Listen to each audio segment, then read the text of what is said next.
আছে হেংদাম লোৱা নাই আছে হেংদাম লোৱা নাই তুমি যদি অসমীয়া আছে হেংদাম লোৱা নাই হিৰণ্যটো শক্তি জিন্দাবাদ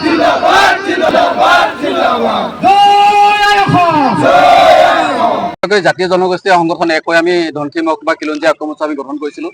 আজি ধনশিৰি মহকুমা খিলঞ্জীয়া ঐক্য মঞ্চ আজি দুঘণ্টীয়া আমি প্ৰতিবাদী কাৰ্যসূচী আমি গ্ৰহণ কৰিছোঁ। আমি 11টাকৈ দফা আমি অসম চৰকাৰলৈ প্ৰেৰণ কৰিছিলোঁ, মুখ্যমন্ত্ৰী ডাঙৰীয়াক প্ৰেৰণ কৰিছিলোঁ, জিলা উপায়ুক্ত মহোদয়ক আমি প্ৰেৰণ কৰিছিলোঁ। গতিকে আমি আজি 10 দিন পাৰ হৈ গ'ল, কোনো কাৰণতে এটা দফা আচলতে তেওঁলোকে কাৰ্যকৰী আমি হোৱা দেখা নাই।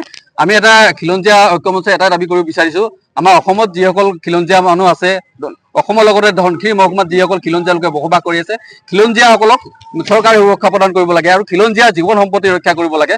খিলঞ্জীয়াক কোনো কাৰণতে আচলতে খিলঞ্জীয়াৰ যি অধিকাৰ আছে, অধিকাৰ খৰ্ব হ'ব নোৱাৰিব, কোনো কাৰণতে আমি এইটো খৰ্ব হ'বলৈ নিদিওঁ।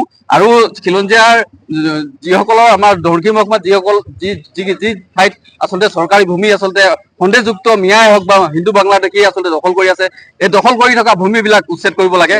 আৰু আমাৰ খিলঞ্জীয়া ধনশিৰি মহকুমাত খিলঞ্জীয়া জাতি জনগোষ্ঠীৰ যিবিলাক ভূমি আছে, এই ভূমিবিলাক যাতে অখিলঞ্জীয়া লোকক বিক্ৰী কৰিব নোৱাৰে তাৰ এটা আইন আনিব লাগে।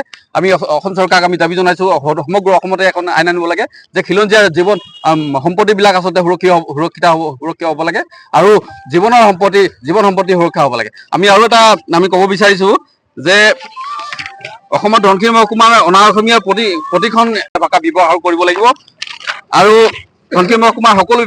ধনশিৰি মহকুমাৰ একাংশ ইটা ভাটা আৰু যিবিলাক অনুষ্ঠান প্ৰতিষ্ঠানত আচলতে বহিৰাগত মিয়াই হওক বা হিন্দু হওক বা যিসকলে আচলতে কৰ্ম কৰি আছে, তেওঁলোকক আচলতে বিতৰণ কৰিব লাগে আৰু আমাৰ খিলঞ্জীয়াসকলক আচলতে ইয়াত গুৰুত্ব প্ৰদান কৰিব লাগে। তেওঁলোকক আচলতে ইয়াত সংস্থাপনৰ ব্যৱস্থা কৰিব লাগে।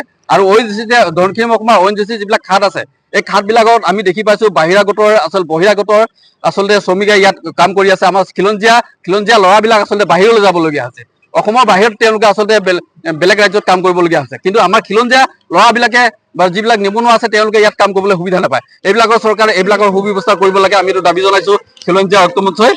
আৰু তাৰ বাবে চৰকাৰে দৃষ্টি ৰাখিব লাগে, আমি এইটো এটা দাবী জনাইছোঁ। আমি 11টা দাবী আছিলে, আমি তাৰ মাজতে আপোনালোকক আমি অৱগত কৰিব বিচাৰি আমি সকলোকে আজি ধন্যবাদ জ্ঞাপন কৰিছোঁ ইয়াত অহাৰ কাৰণে।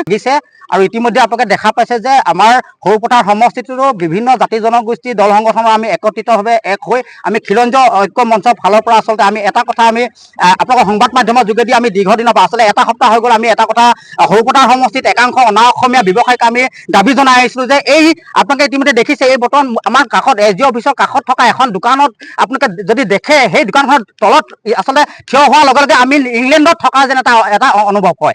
এই যিসমূহ আচলতে দোকান ব্যৱসায় প্ৰতিষ্ঠানৰ বেনাৰ নাম ফলক আমি অসমীয়া ভাষাত আচলতে লিখিবৰ কাৰণে বাৰম্বাৰ আমি সংবাদ মাধ্যমত দাবী উত্থাপন কৰি অহাৰ পাছতো এই সৰু পথাৰ একাংশ আচলতে এই অনা অসমীয়া ব্যক্তিয়ে কিন্তু বৰ্তমানলৈকে এই তেওঁলোকৰ নিজৰ নাম ফলকত আচলতে অসমীয়া ভাষাটো লিখিবৰ কাৰণে বৰ্তমানলৈকে কুণ্ঠাবোধ কৰিছে, তেখেতলোকে এতিয়ালৈকে লিখা নাই। কিন্তু আমি আজি এই SDO অফিচৰ মুখৰ আগত আমি আপোনালোকৰ সংবাদ মাধ্যমৰ যোগেদি এটা কথা স্পষ্ট কৰিছোঁ, যদি আপোনালোকে এই আপোনালোকৰ নিজৰ ব্যৱসায় প্ৰতিষ্ঠানৰ বেনাৰত যদি অসমীয়া ভাষাটো লিখিবলৈ সক্ষম নহয়, অনাগত দিনত যদি এনেকুৱা বেয়া পৰিস্থিতিয়ে যদি গতি কৰে, ইয়াত সম্পূৰ্ণভাৱে ধনশিৰি মহকুমা প্ৰশাসন আৰু দ্বিতীয়তে আপোনাৰ এই অনা অসমীয়া জগৰীয়া হ'ব।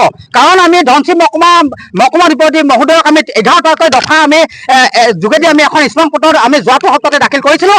কিন্তু বৰ্তমান এটা সপ্তাহ পাৰ হৈ যোৱাৰ পাছতো বৰ্তমানলৈকে কিন্তু ধনশিৰি মহকুমা প্ৰশাসনৰ ফালৰ পৰা কিন্তু যি পদক্ষেপ ল'ব লাগিছিলে তাৰ পদক্ষেপ কিন্তু ল'ব পৰা নাই।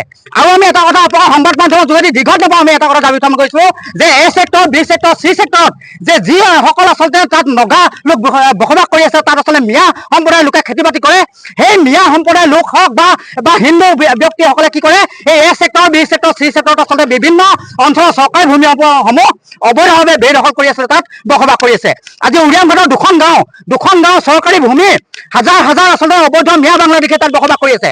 আৰু চুঙাজানৰ বিভিন্ন অঞ্চলত হিন্দু বেংগলী হওক বা মিয়া সম্প্ৰদায়ৰ লোকে আচলতে অবৈধভাৱে তাত দখল কৰি আছে। ইয়াৰ আঁৰতে আচলতে কি ৰহস্য লুকাই আছে? আৰু এই সৰুপথাৰ পৌৰপতিগৰাকীকো আমি এটা কথা সকিয়াই দিব বিচাৰিছোঁ যে পৌৰপতিগৰাকীয়েও যদি অনাগত দিনত এই দোকান ব্যৱসায় প্ৰতিষ্ঠানসমূহত যদি জাননী প্ৰেৰণ নকৰে, অসমীয়া ভাষা লিখিবৰ কাৰণে যদি এই পৌৰসভা এলেকাত থকা দোকানসমূহক যদি জাননী প্ৰেৰণ নকৰে, অনাগত দিনত ইয়াত কিবা যদি পৰিস্থিতিৰ সৃষ্টি হয়, পৌৰপতি ডাঙৰীয়া কিন্তু জগৰীয়া হ'ব। ঘৰত আনন্দ আৰু সম্পৰ্কৰ চমক বজাই ৰাখিবলৈ জৰুৰী হৈছে সকলো আনন্দময় মুহূৰ্তত মৰমৰ উপহাৰ দিয়াটো।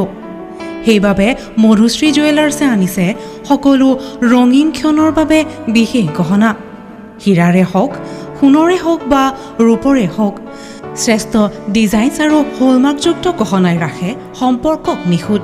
তেনেহ'লে আজিয়ে আনক আনন্দ মধুশ্ৰী জুৱেলাৰ্ছৰ সৈতে। যোগাযোগ কৰক 7028000341 নাইবা ভিজিট কৰক LNB ৰোড, নলবাৰী, অসম।